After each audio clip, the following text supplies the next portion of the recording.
Welcome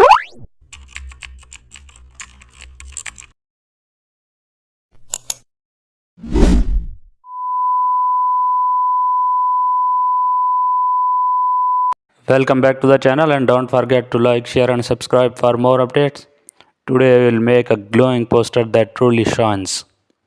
How to design a glowing posters and create a black background for maximum contrast. Now import your subject or text in white color, then duplicate it and go to the outer glow under blending options and choose a bright color like neon blue or pink, and also increase the size and spread to make the glow more visible. And now duplicate the glow layer for a stronger effect and add some particles around using a soft rounded brush, and also change the brush mode to color dodge for realistic lighting. Then add a gradient overlay with complementary tones. Use the pen tool to draw light streaks around